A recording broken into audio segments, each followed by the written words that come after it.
Coming up on this edition of the ZTV Sports Report, 20 is the magic number as the men's basketball team tries to make it 20 wins in a row. And the women's team tries to win their 20th game of the season as they host Miami of Ohio. And track and field coach Dennis Mitchell talks with Chris Coon in another edition of Coach's Corner.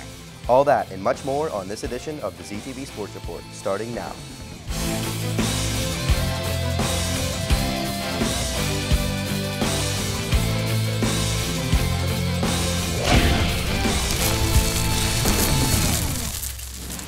Welcome to this week's edition of the ZTV Sports Report, your #1 spot for Akron Athletics. I'm Bridget Linton, joined by my co-host Parker Smith. Thanks, Bridget. Now, do you remember last week how we were talking about how Akron has never been ranked in the top 25? Well, the Zips have made history as they were ranked 24th in the USA Today coaches poll before their stunning loss to Buffalo.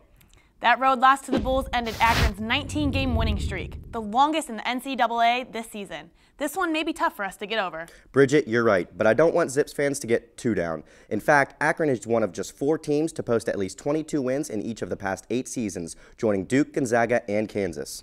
Good point. That's quite the company. We can see here that our Zips just didn't have the answer for Javon McCray, going 13 for 18 from the field and totaling 26 points. The man had 6 rebounds, 2 assists, 3 steals, and 4 blocks. Talk about a complete game. For the Zips, Zeke Marshall led the way with 17 points, 6 rebounds, and 5 blocks. Akron just couldn't get back into the game after falling behind 60-50 with 8 minutes left in the second half. But there is a bright side, Parker. That there is, Bridget, as the Lady Zips have now won 8 of their last 9, building a 28 overall record and an 11-4 conference record. Let's check out the highlight from their last game against the Miami of Ohio. Miami of Ohio visited the Jar, hoping to make a run at the Zips, who held a 1-game lead over the Redhawks prior to this game. Akron, with only 1 game left after this one, knew that they would have to be strong at home to get 1 step closer to the coveted MAC title. Rachel Tecca had a monster day for the Zips, setting the tone with her defense and then getting in position on the offensive inside. Casey Castle, who had 10 assists on the day, fed Tecca for this layup. Courtney Osborne had a strong day for the Redhawks, totaling 23 points. However, Miami of Ohio just could not contain the combo of Castle and Tecca.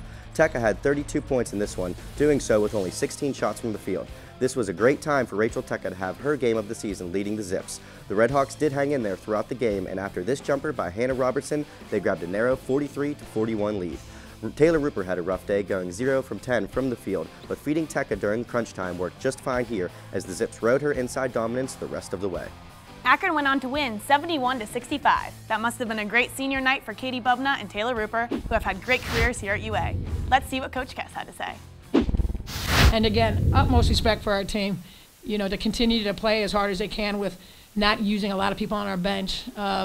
Those kids are always exhausted after the game, and I really don't know how they do it, especially since we play up-tempo. It's not like we're walking the ball up the court every time. I mean, we're pushing tempo, and to do what our young ladies have done and continue to score points, you know, that just shows how much, grind that they have inside and how much they want it. It's quite obvious that Akron has been the home to many successful athletes over the years. Although there is one particular athlete who not only made it to the NFL, but has also reached incredible heights in the film industry. This is a very rare case, but an amazing one at that. Bridget, I know that you have more insight on this story, so can we please hear more? Absolutely. Check this out. There's a 1 in 25,000 chance that a person will become a professional athlete. One of these rare individuals turned their dream into reality after having a successful career here at the University of Akron. Matthew Cherry's 4-year career as a wide receiver for the Zips led him to the NFL, but he quickly realized the harsh realities of pro sports. You can come into the league several different ways. You know, I came in as an undrafted free agent, so it's almost similar to coming in as a walk-on. Like, yeah, you're in the league and everything, but it's kind of set up from the get-go for you not to be there. And after 3 short seasons with 4 different teams, it was then that Cherry hung up his cleats and turned to his communication degree. I always joke and say I've only had 3 jobs since I graduated. I was a football player, I was a production assistant, and I was a director. Going to school here, I knew that I wanted to figure it out, but I didn't know exactly what. So, you know, just got to a point where I was like, man, I want to become a filmmaker, and I need to do a story. So what's the word? Where am I headed next? God. You may have to begin adjusting life after football. His story, entitled The Last Fall, closely reflects his life after the NFL, exploring the off-the-field struggles we rarely see from athletes. The film premiered at South by Southwest, was picked up by BET, and released on DVD. Matthew Cherry's success on and off the football field can be traced back to his time here at the University of Akron. Coming up after the break, we look at where the Zips basketball teams rank in the MAC standings. And Sartaj Ojala has another edition of Zips Trivia. Don't go away. 4. It's like, I'll go 3. Not even combined.